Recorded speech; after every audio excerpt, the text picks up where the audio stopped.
स्वागत है मेरे चैनल पे। अगर आपको मेरे चैनल के फैन फिक्शन से वीडियो अच्छे लगते हैं तो प्लीज़ मेरे चैनल को सब्सक्राइब ज़रूर कीजिएगा। अगर अभी तक नहीं करा हुआ है तो, और हर बार की तरह वापस आए तो प्लीज़ वीडियो को लाइक ज़रूर किया कीजिए। चलिए आज का पार्ट स्टार्ट करते हैं। लास्ट पार्ट में हमने देखा था चांसा सरेन सबके बीच में बता देती हैं कि वो चाहती हैं कि अगले फुल मून से पहले विंग और लांजान की शादी हो जाए। अब आगे विंग सर नीचे करे शांति से अब तक सब सुन रहा था, जो भी वो हंसी मजाक हो रहा था सब देख रहा था। लेकिन जब ये बात हुई तो वो पूरी तरह से शॉक हो गया। उसे याद आया कि वो अभी भी किंग कॉन्ग की कॉन्क्यूपाइन है, वो किंग लांगवांग जी से बंधा हुआ है। इसलिए वो तुरंत बोलता है, नहीं मदर, ऐसा नहीं हो सकता। जिसे चांसा सरेन, शाओ शिनशेन और शुयांग विंग की तरफ शॉकिंगली देख रहे हैं और वांग जी को एक अजीब सा पेन होता है। लांजान को उम्मीद नहीं थी कि विंग इस तरीके से रिएक्ट करेगा। जब चांसा सरेन थोड़ा परेशान होते हुए, पर क्यों विंग, तुम ऐसा क्यों बोल रहे हो? तुम और लांजान एक दूसरे के मेट हो तो तुम उससे शादी क्यों नहीं करना चाहते? तुम्हें अच्छे से हीलर ने बताया है कि इस समय तुम्हारी हीट बिल्कुल भी मतलब सही नहीं है और तुम कभी भी दोबारा से हीट में आ सकते हो। क्या पता कुछ गलत हो जाए, उससे पहले ही तुम दोनों शादी क्यों नहीं कर लेते? इस बात पे अब वी एकदम से अपनी मदर को रोकते हुए बोलता है, क्योंकि मैं किसी और अल्फा से बंधा हुआ हूँ। मैं किंग लांगवांग जी की कॉन्क्यूपाइन हूँ और मैं इस समय उन्हीं के अंडर हूँ। मैं ना चाहते हुए भी किसी और अल्फा से शादी नहीं कर सकता।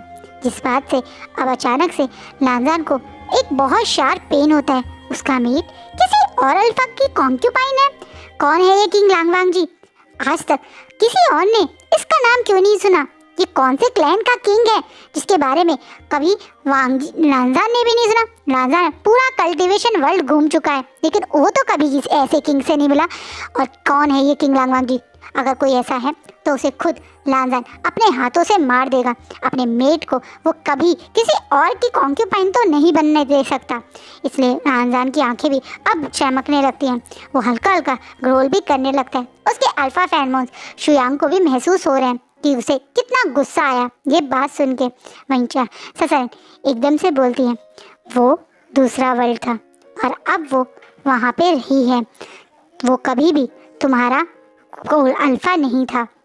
जब तुम मेरे पास आए थे मैं तभी तुम्हारे बारे में सब कुछ जान चुकी थी और मुझे लगता है कि अब तुम्हारे मेट के को भी तुम्हारे बारे में हमें बताना चाहिए।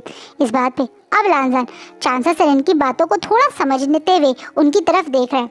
अब चांसा सरेन की मतलब लांजान से बोलती है, लांजान तुम विंग की बातों से शायद समझ नहीं पाए हो, पर मैं तुम्हें बताती हूँ, विंग इस कल्टीवेशन वर्ल्ड से बिलोंग नहीं करता है। ये मेरा बेटा राजकुमार विंग नहीं है। तुम इस चीज़ शायद समझ चुके हो या नहीं समझते तो मैं अब तुम्हें बता रही हूँ। ये दूसरी कल्टीवेशन वर्ल्ड से हमारे पास आया था। जिस समय ये हमारे पास आया था इसकी बहुत बुरी हालत थी और अपनी बेहोशी में ये किसी किंग लांगवांग जी को अपने साथ कुछ गलत करने से रोक रहा था। मेरे ख्याल से इसी डर के कारण ये कभी भी किसी अल्फा के पास नहीं जा पाता है। यही कारण है कि उस दिन जब तुम्हें ये मिला था तो ये बुरी तरह से डरा हुआ था। तुम्हें देखकर वो डर गया था, क्योंकि वो किंग तुम्हारी ही तरह दिखता है जिस तरह ये विंग मेरे बेटे की तरह दिखता है। अब लांजान चीज़ें समझते हुए थोड़ा सा शॉकिंग ही बिहेव करता है। उसकी आंखें शॉक में बड़ी हैं। उसे सब कुछ समझना थोड़ा मुश्किल लग रहा है।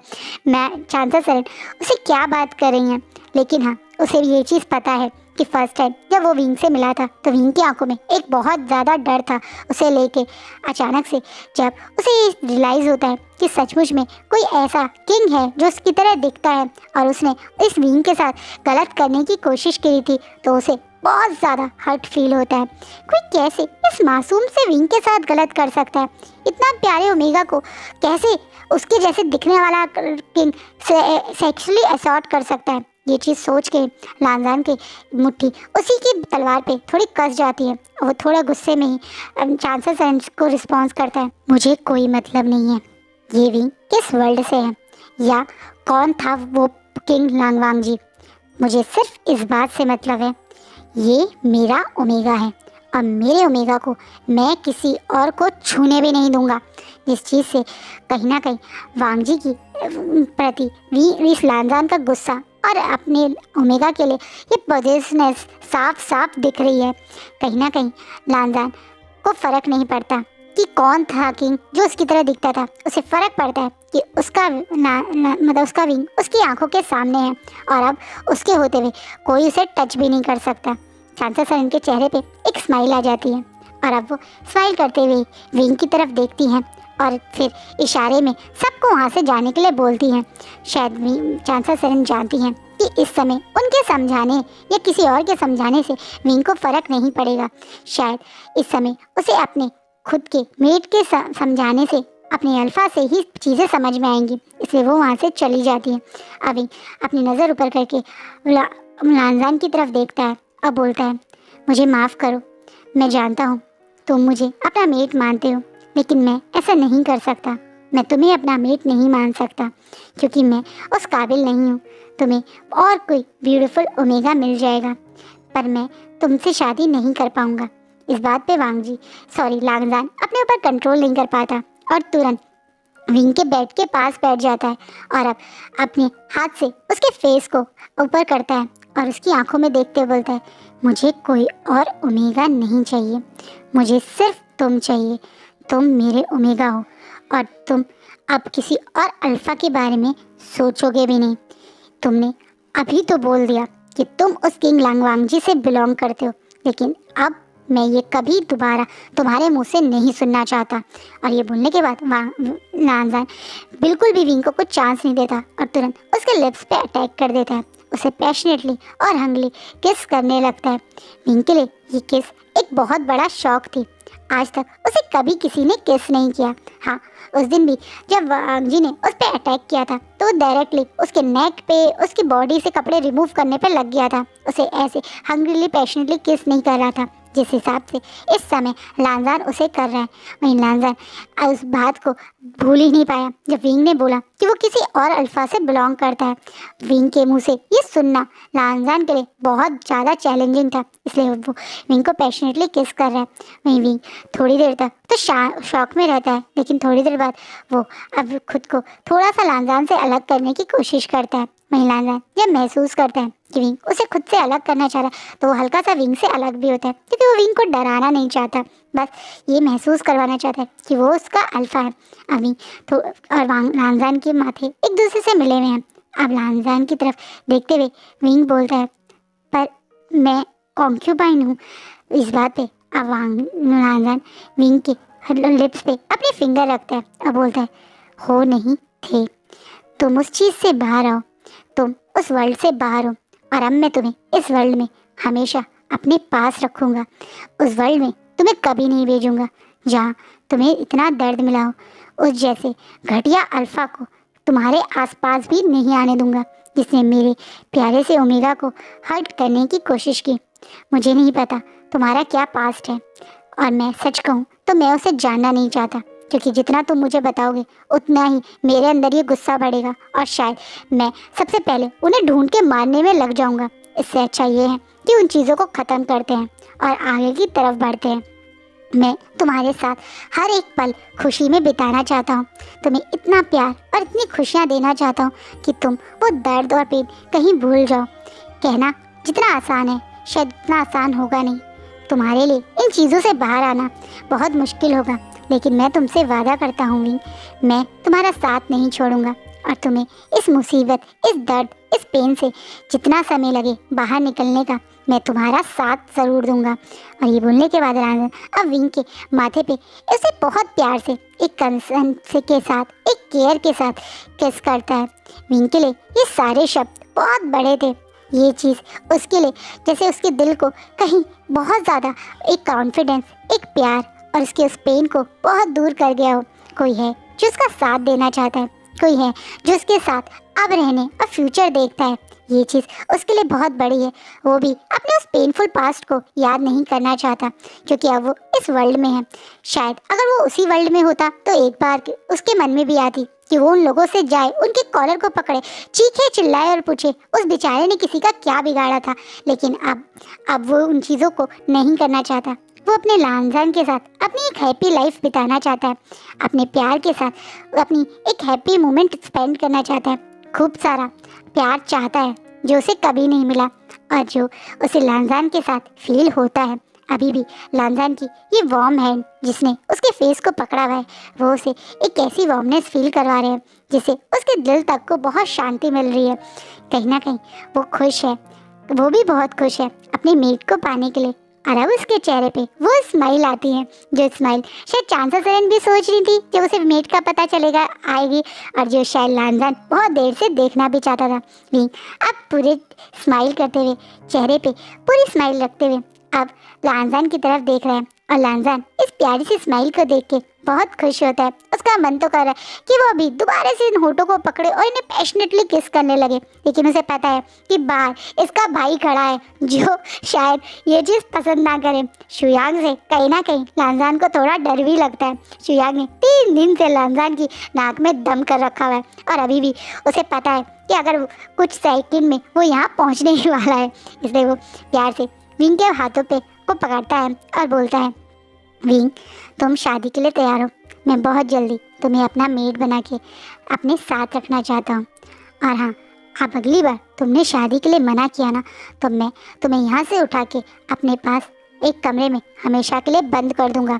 याद रखना। इस बात को बोलने के बाद लांजान अपने चेहरे पे वही प्यारी सी अपनी नोटिस सी स्माइल रखते हुए अब धीरे से विंग के कान में बोलता है, और वैसे भी मेरे लिए तो एक एक पल इतना हार्ड हो रहा है और तुम इसे और मुश्किल मत बनाना। और ये बोलने के बाद वो वहाँ विंग को एक शॉकिंग एक्सप्रेशन के साथ छोड़ के बाहर चला जाता है। विंग लांजान के इस आखिरी शब्दों को कुछ समझने हुए भी ना समझने की कोशिश कर रहा है और अपना ब्लश के चेहरे को बचाने की कोशिश कर रहा है। जैसे ही लांजान बाहर स्माइल करता हुआ आता है तो चांसा सरेन, शुयांग और शाओ शिनचैन जो उसका वेट कर रहे थे वो एकदम से उसकी तरफ देखते हैं। अब लांजान बोलते हैं, विंग मान गया है और जल्दी आप और मैं इस शादी की तैयारी करते हैं। मैं जानता हूँ मेरी कोई और फैमिली नहीं है, लेकिन मैं अपनी तरफ से जो भी इस शादी में आप चाहेंगे वो करना चाहता हूँ। इस बात पे आप शिनचैन और अंदर रूम में चला जाता है और शुयांग और चांसा सरेन लांजान जी की तरफ देखते हैं और बोलते हैं, तुम्हारी फैमिली अब हम हैं। बहुत जल्दी तुम और विंग सब लोगों के सामने शादी करोगे और सबको यही पता है विंग मेरा बेटा वी क्लैन का सेकंड प्रिंस वी वुशान है, तो तुम भी वी क्लैन के अब सेकंड प्रिंस के मेट हो, इसलिए तुम्हें भी उस तरीके से ही बिहेव और रहना पड़ेगा। विंग के सच के बारे में अभी हम किसी को नहीं बता सकते, तो हम तुमसे उम्मीद करते हैं कि तुम भी किसी को मत बताना। मैं खुद नहीं चाहता कि कोई विंग के पास्ट के बारे में जाने। मैं नहीं चाहता कहीं से भी विंग को कोई मुझसे दूर ले जाने के बारे में सोच सके, इसलिए मैं किसी को भी ये बात नहीं बताऊंगा। साफ साफ लांजान अपने दिल की बात बोल देता है विंग को लेके, और वो बहुत ज़्यादा पॉजिटिव है। वो घाव, वो चोट जो विंग के कमर पे उसने देखे हैं और वो बात जो अभी चांसा सरेन ने बताई, उसके बाद तो वो विंग को एक सेकंड भी अपनी नज़रों से दूर नहीं देख सकता। कहीं उसके विंग को कोई हर्ट ना कर दे, कहीं उसके विंग को कहीं कोई पुरानी बात याद ना आ जाए। ये बातें अब उसे बहुत वरी करती हैं, इसलिए वो ये बात बोल रहा है। वहीं चांसा सरेन और शुयांग जैसा उन्होंने बोला वो विंग की और लांजान की शादी में लग जाते हैं। एक तरीके से ये लोग अब शादी की तैयारियों में लग गए हैं। जहाँ पे जब शादियों की तैयारी होती है तो उस बीच में कभी कभी लांजान विंग के पास आने के अटेम्प्ट करता है, लेकिन शुयांग वो ऐसा होने नहीं देता। वहीं शाओ शिनचैन विंग के ऐसे ब्लश करता हुआ लांजान को ऐसी नोटी नोटी हरकतें करते हुए देखकर बहुत ज़्यादा खुश होता है, क्योंकि कहीं ना कहीं विंग की लाइफ में अब एक हैप्पीनेस आ गई है। उसके पास एक फैमिली है, मेट है। ये चीज़ उसे बहुत खुशी दे रही है। शायद इसी चीज़ के लिए विंग हमेशा सोचता था, हमारा क्यूट सा प्यारा सा विंग जो अपनी लाइफ के लिए सोच रहा था, शायद उसे वो मिल रहा है। वहीं दूसरी तरफ हमारा दूसरा विंग जो कभी सोच नहीं सकता था, उसकी लाइफ में वो हो गया है। विंग को अब होश आता है जब उसकी रट भी ओवर होती है। वो धीरे से अपनी आंखें खोलता है तो महसूस करता है उसकी पूरी बॉडी में हर चीज़ पेन कर रही है, क्योंकि उसे कितनी बुरी तरह से 7 दिन तक नॉन स्टॉप किंग लांगवांग ने खाया है या वो सब करा है उसके साथ। वो चीज़ उसकी बॉडी अब उसे रियलाइज़ करवा रही है। उस समय तो वो भी फुल पैशन में था, वो लेट में था, तो उसे महसूस नहीं हो रहा था, लेकिन अब जब हीट का असर उतरा है तो विंग की बॉडी उसे पूरा प्रूफ दे रही है। सबसे पहले तो उसकी कमर के पेन से ही उसकी आँख खुलती है। अब वो अपनी कमर को पकड़ के सीधा बैठता है तो देखता है उसकी पूरी बॉडी पे कोई कपड़ा नहीं है और बहुत सारे बाइट मार्क हैं। यहाँ तक कि उसकी इनर थाई तक में भी बाइट मार्क हैं, जो उसके लिए एक बहुत बड़ा शौक था। अब विंग एकदम से गुस्से में अपने साइड में देखता है तो बड़े आराम से वांग जी सो रहा है, जैसे उसे तो इस चीज़ से कोई फर्क नहीं पड़ता। अब विंग गुस्से में वांग जी की तरफ देखता है कि कैसे वांग जी ने उसके इस बॉडी का बुरा हाल कर दिया है। पर जैसे ही उसे रियलाइज़ होता है कि वांग जी उसका मेट है, उसके चेहरे पे गुस्से के एक्सप्रेशन सैड एक्सप्रेशन में बदल जाते हैं। वो जानता था कि उसका मेट उसे जल्दी मिलेगा, लेकिन उसका मेट एक किंग होगा और उसके साथ साथ उसे अपने मेट को इतनी सारी कॉन्क्यूपाइंस के साथ शेयर करना पड़ेगा। ये बात उसके दिल में एक बहुत शार्प पेन छोड़ देती है। वो तो पूरी लाइफ अपने मेट को प्यार करेगा, उसके साथ रहेगा, उसके साथ अपनी एक हैप्पी लाइफ बिताएगा, ये सोचा करता था। लेकिन उसका मेट एक किंग होगा जिसको इस तरीके से अपनी लाइफ के हर डिसीजन को रूल्स और रेगुलेशन के साथ लेना पड़ेगा।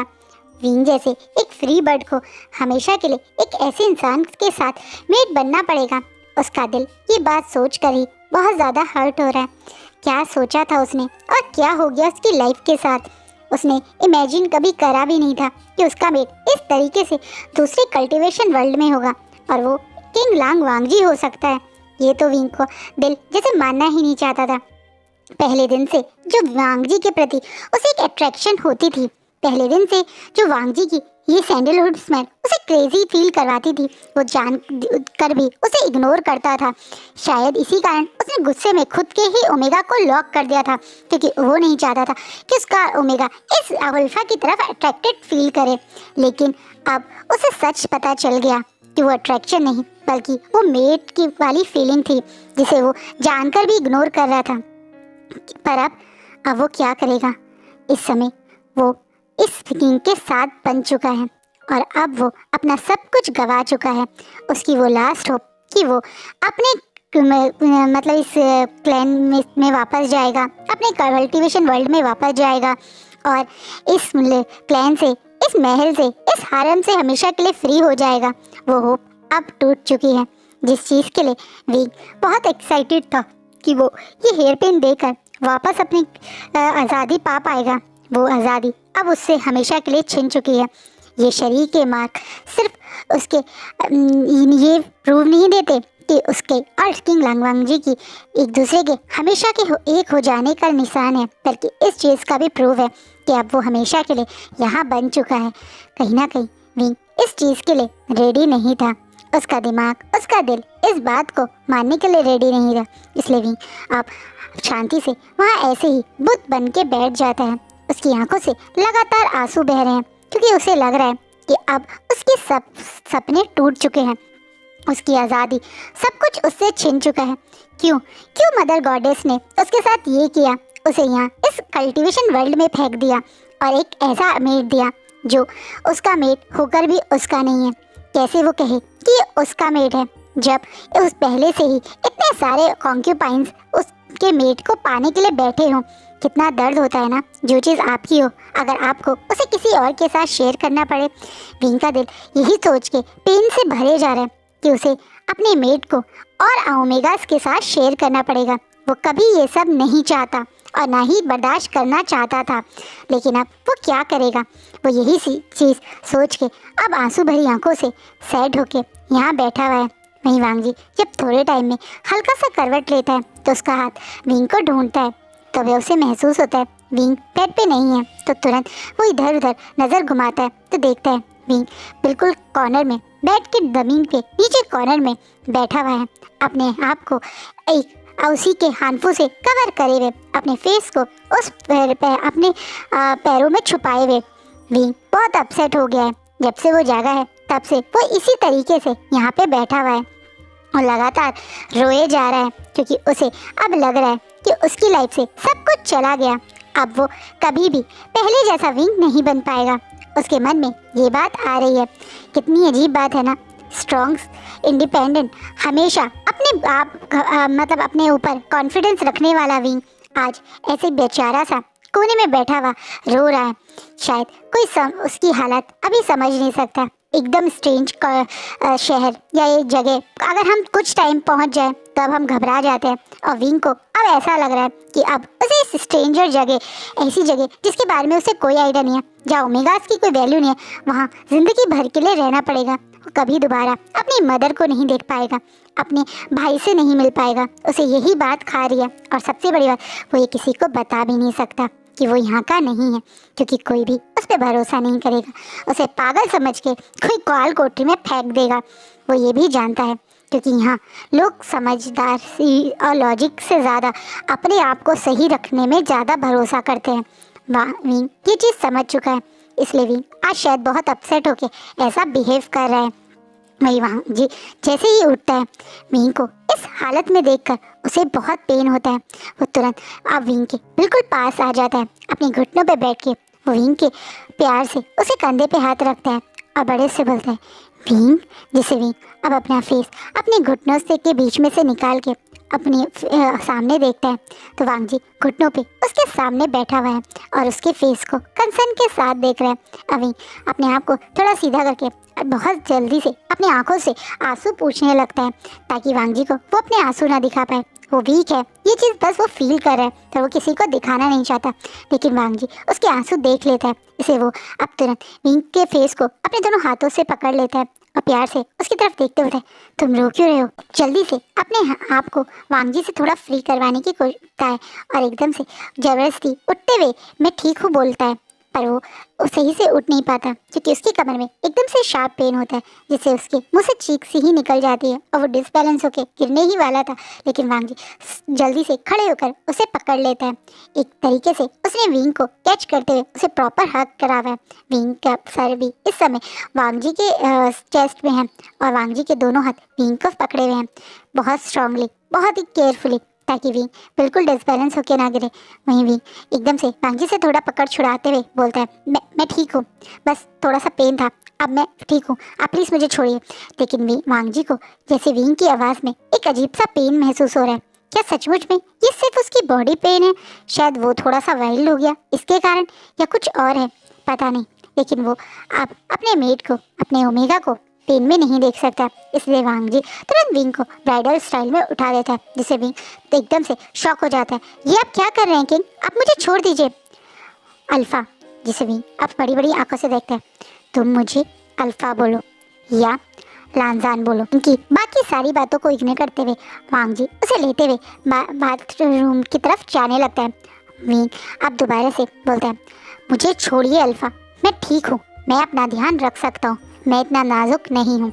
इस बात पे वांग जी कोई रिएक्शन नहीं देता, बल्कि वो प्यार से विंग को उस बाथटब में बैठाने लगता है, जिससे विंग अब थोड़ा सा घबरा जाता है। ये आप क्या कर रहे हैं? मैं कोई छोटा बच्चा हूँ क्या? मैं खुद बात ले सकता हूँ, आप प्लीज़ बाहर जाइए।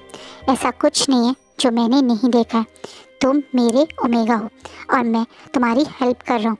और ये बोलने के बाद वांग जी विंग को कोई और रिस्पॉन्स नहीं करता और धीरे से उसके हैंडफुल्स खोलने लगता है, जिसे विंग को अब थोड़ा सा अजीब लग रहा है। वांग जी के सामने वो काफ़ी हद तक मतलब पूरी तरह से न्यूड है और अभी बाथटब में बैठा है। वांग जी धीरे धीरे से पानी से उसकी जो जहाँ पे उसने बाइट मार्क दिया है उस जगह को वॉश कर रहा है और हल्के से उसे मसाज भी कर रहा है। वहीं वांग जी के ये फिंगर्स जो उसके एक एक बाइट मार्क पे चल रही हैं विंग के, उसे विंग को एक अजीब सी सेंसेशन हो रही है। उसके अंदर गुस्सा और दुख है, फ्रस्ट्रेशन है, चीज़ें उसके हिसाब से नहीं हो रही, लेकिन उसके अलावा ये अजीब सी सेंसेशन है जो उसे समझ नहीं आ रही क्यों है। जहाँ एक तरफ उसका दिमाग बहुत ज़्यादा इस चीज़ से नाराज़ और परेशान है, वहीं उसकी बॉडी वांग जी के हर टच पे एक अजीब ही तरह से रिएक्ट करती है। अभी भी ये फैन जो उसकी बॉडी पे फिर रहे हैं उसे क्लीन कर रहे हैं, उसे अजीब सी सेंसेशन फीलिंग दे रहे हैं, इसलिए वो थोड़ा सा अब फ्रस्ट्रेट होते हुए कहता है, आप ये क्या कर रहे हैं? मैंने कहा ना मैं ठीक हूँ, मैं खुद को साफ कर सकता हूँ, आप ऐसा मत कीजिए। लेकिन विंग को अब वांग जी एक सेकंड भी अकेले नहीं छोड़ना चाहता। पता नहीं क्यों उसे कुछ डर लग रहा है इन आँखों में जो विंग की आँखों में उसने महसूस किया है। पता नहीं क्यों आज उसे एक अजीब सी घबराहट हुई। पिछले 7 दिन से वो इतना खुश था, अपने ओमेगा के पास, अपने मेड के पास। लेकिन अभी जैसे ही विंग की इन सुबह मॉर्निंग में उसने आंखें देखी तो उसे ऐसा लगा जैसे विंग इस चीज़ से खुश नहीं है। लेकिन वहाँ लांग वांग जी हैं जो बोल ही नहीं पाते अपने दिल की बात। वो कैसे विंग से पूछे क्या सचमुच विंग उसके मेड होने से दुखी है? क्या वो नहीं चाहता था वांग जी का मेड बनना?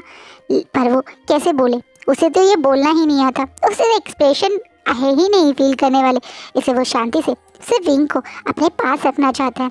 शायद उसके अंदर इस बात को एक्सेप्ट करना बहुत मुश्किल है कि वो उसका मेट उससे दूर जाना चाहता है। इसलिए वो खुद अपने मेट को अपनी आंखों से आगे से दूर होने नहीं देना चाहता। इसलिए वो विंग की बिना मर्जी के ही विंग को क्लीन कर रहा है और विंग के साथ है। शुरुआत में विंग को ये बहुत अजीब सी सेंसेशन दे रहा था, लेकिन अब विंग थोड़ा फ्रस्ट्रेट होते हुए अब जोर से वांग जी के हाथों को अपनी बॉडी से हटाता है और बोलता है ये आप क्या कर रहे हैं? मैं बार बार आपसे कह रहा हूँ मैं ठीक हूँ, आप प्लीज़ जाइए, मुझे बात लेने दीजिए, मुझे परेशान मत कीजिए। ऑलरेडी अब बहुत दिन हो गए हैं आपको और मुझे एक दूसरे के साथ ये सब करते हुए। अब दोबारा से अगर आप ये करना चाहते हैं तो सॉरी, अभी मैं ये नहीं करना चाहता, विंग क्लियरली बोलता है। वांग जी अब तुरंत उस जगह से खड़ा होता है और फिर वहाँ से बाहर चला जाता है बिना कुछ बोले, क्योंकि वो विंग को गुस्सा नहीं दिलाना चाहता था और सचमुच में वो सिर्फ विंग की केयर कर रहा था। वो विंग के साथ अभी कुछ और करने के बारे में नहीं सोच रहा था, लेकिन विंग को ऐसा ही लगा शायद वांग जी उसके साथ कुछ करना चाहता है, क्योंकि क्लीन करते हुए वांग जी के हाथ इधर उधर मूव कर रहे थे, जिससे विंग को एक अजीब सी सेंसेशन हो रही थी जो वो नहीं चाहता अभी कुछ ऐसा करना। इसलिए वो तुरंत वांग जी को वहाँ से भेज देता है। वांग जी के जाने के बाद अब विंग उस बाथटब में बैठ रहा है और उसकी आंखों से आंसू बहने लगे हैं। उसे अब गुस्सा आता है, वो पानी में जोर जोर से हाथ मारता है और रोते हुए अपने आंसू को पूछ रहा है। उसे समझ नहीं आ रहा है वो कैसे रिएक्ट करे। वो अपने आप को इस सिचुएशन को समझने की कोशिश कर रहा है। थोड़ी देर बाद जब वो बाहर आता है तो देखता है कि वांग जी अब इस कोल्ड केव में नहीं है, उसके लिए कपड़े रखे गए हैं। वांग जी के कपड़े, हाँ ये विंग के कपड़े नहीं हैं। ऑब्वियसली विंग यहाँ हो सकता है कि इसको एक्सपेक्ट ही नहीं था और वांग जी ने विंग के कपड़े फर्स्ट डे ही एक तरह से बेहाल कर दिए। तो अभी वो वांग जी के इन बड़े बड़े हानफू को पहन रहा है। वांग जी और विंग की हाइट में बहुत ज़्यादा अंतर नहीं है, लेकिन हाँ फिजिकल अपीयरेंस में बहुत अंतर है। ये उसके हिसाब से उसकी बॉडी पे काफ़ी लूज़ है, लेकिन वो फिर भी इन लूज से हानफू को पहनकर ही कोल्ड केव से बाहर आने की कोशिश करता है। तो देखता है कि वांग जी बिल्कुल कोल्ड केव के डोर पे खड़ा है। वांग जी के विंग को अपने ही हानफू में देखता है जो उसकी बॉडी पे हल्के से लूज है और जहाँ पे उसके दिए हुए बाइट मार्क और उसका अल्फा बाइट साफ साफ दिख रहा है। तो उसके मन में एक बहुत ज़्यादा खुशी होती है, उसकी आंखों की चमक और बढ़ जाती है और नज़रें बिल्कुल विंग के फेस और बॉडी पे आके रुक जाती है। वहीं विंग वांग जी की इस इंटेंस नज़रों को हल्का सा अपनी बॉडी पे फील करता है तो देखता है कि उसके नेक पे वांग जी की नज़र आके रुक गई है, जिसे वो थोड़ा सा कवर सा करता है। विंग ने अभी अपने आप को अच्छे से मिरर में नहीं देखा और वो बाइट मार्क भी नहीं देखी है। अभी तो वो पानी में गुस्से में ही था और नीचे के बॉडी को ही देखकर इतना परेशान हो गया था। अब वांग जी विंग को तरफ अपना हाथ बढ़ाता है, उसका हाथ पकड़ के उसे अपने साथ महल की तरफ ले जाने के लिए। वहीं विंग के लिए हानफू थोड़े से बड़े हो रहे हैं और लूज भी हो रहे हैं, तो उसे पता है उसकी वैसे भी थोड़ा सा बैक में पेन है। तो अभी तो वो प्यार से ही वांग जी के हाथ को पकड़ लेता है बिना कुछ रिएक्ट करे। वहीं वांग जी खुशी से विंग के हाथ को पकड़े अपने चेहरे पे एज यूजुअल कोल्ड एक्सप्रेशन के साथ ही पर मन में बहुत खुशी के साथ अपने महल की तरफ वापस जा रहा है, यही सोच के कि वो अपने मेट के साथ अपनी जिंशी में ही रहेगा। बट आपको लगता है ऐसा होगा? शायद नहीं। चलिए ये हम नेक्स्ट पार्ट में देखेंगे। आई होप आपको आज का पार्ट अच्छा लगे। कैसा लगे प्लीज़ कमेंट में बताइएगा। नेक्स्ट पार्ट भी काफ़ी हॉट होने वाला है क्योंकि हमारे लानजान और विंग की शादी है, तो आप लोग प्लीज़ नेक्स्ट पार्ट में उनकी शादी देखने ज़रूर आइएगा। Thank you for watching.